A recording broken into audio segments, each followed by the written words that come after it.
I remember the last thing Brian said to me. He said it in such a nonchalant way that none of us thought anything of it.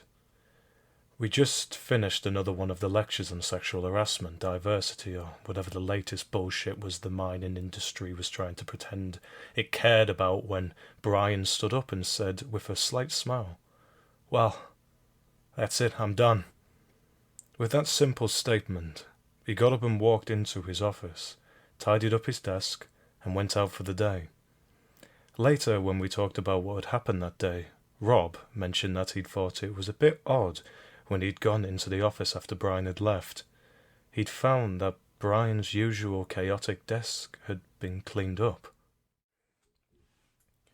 Jimmy, one of the track gang boys, reckoned that he'd seen Brian that morning washing his ute. He remembered later that he thought it odd that someone would wash a ute just prior to heading down track. He figured that Brian just had a quiet day and was looking to kill some time, and this was hardly an uncommon occurrence in the railways. He'd put it out of his mind until the discovery that night had brought it back into unforgiving focus. Now, as those of us who were close to him knew, Brian had been going through some pretty rough times in the preceding months. His marriage had fallen apart, and by all accounts, his estranged wife had been playing hardball with the kids. He told me a few weeks before, in passing, as if it was nothing major, that he had been served with a restraining order by his wife and could no longer see his kids. I'd not really known what to say. So I asked a few polite questions, offered a few empty platitudes, and he'd gone on his way. Hell, he seemed fine. I mean, I wanted to help, but what could I do? I asked him if he was doing okay each day, but that seemed, if anything, to irritate him, so I gave up.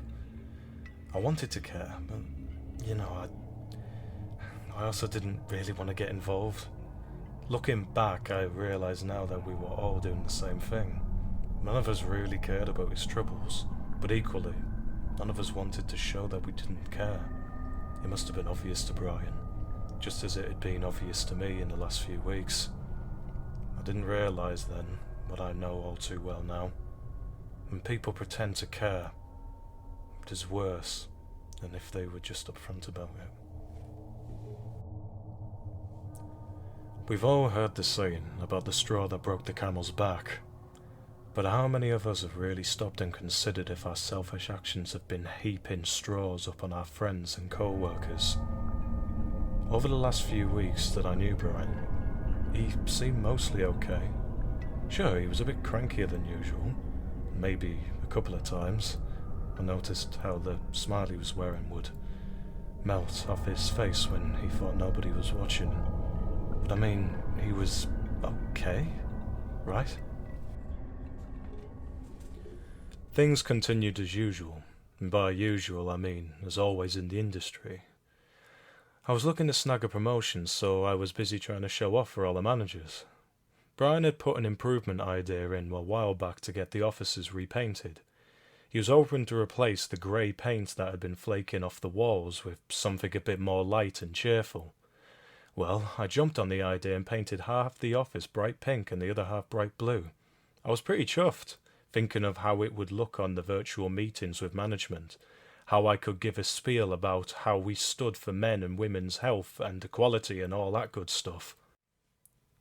When Brian had saw what I'd done, he was pissed. He took one look at the walls before passing his judgment, which shit, he said. The next day, I'd had to tell him that the promotion had been offered the previous swing had vanished.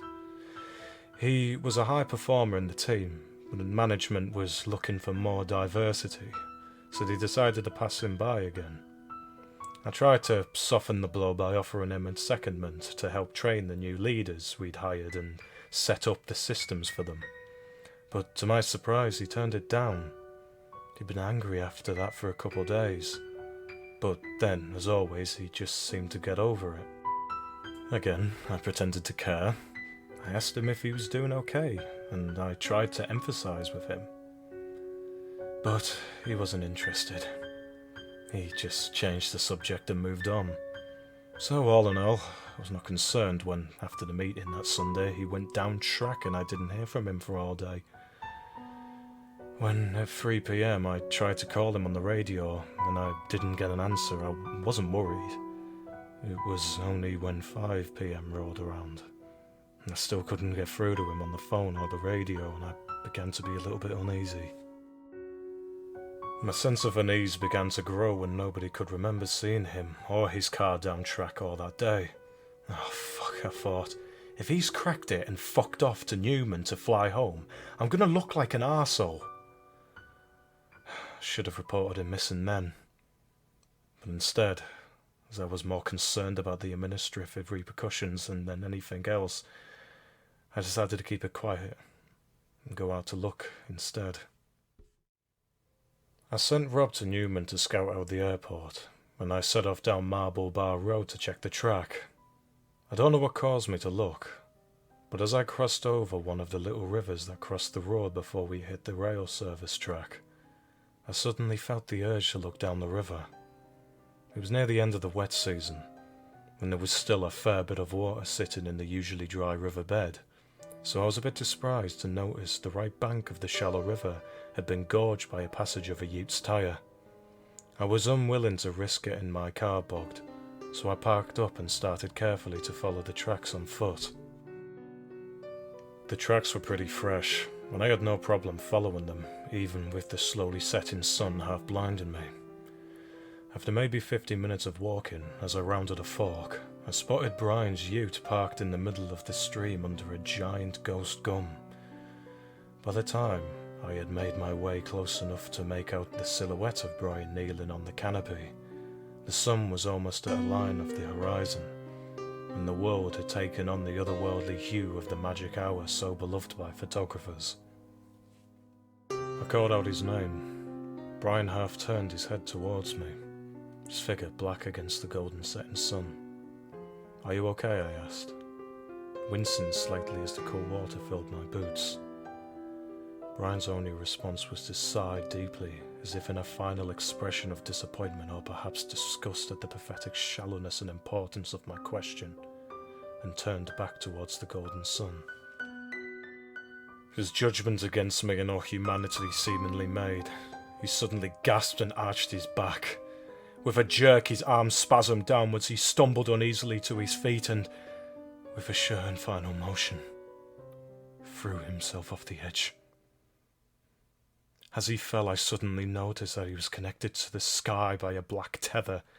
His fall stopped as suddenly as it had started, with a wet cracking noise followed moments later by a wet slap.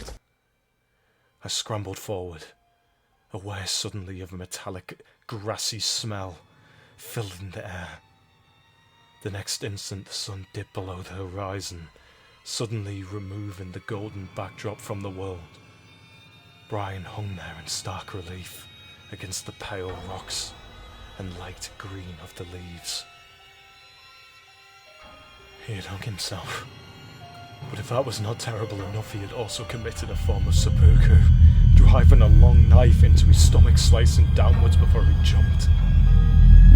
This had caused his intestines to spill out when the rope had stopped his fall. Mercifully, the noose had done its job and snapped his neck. But his corpse still tremored and spasmed as I stood there in horror. It's been months since that day, but I can't forget it. Of course, the company pretended to care and offered me counselling, and everyone asked me if I was okay. But you know what? It is not okay. And I've realised now what Brian knew then. People's fake care and fraying sympathy are worse than them not caring at all. All in all, it was just another straw on my back. And you know what? I'm done.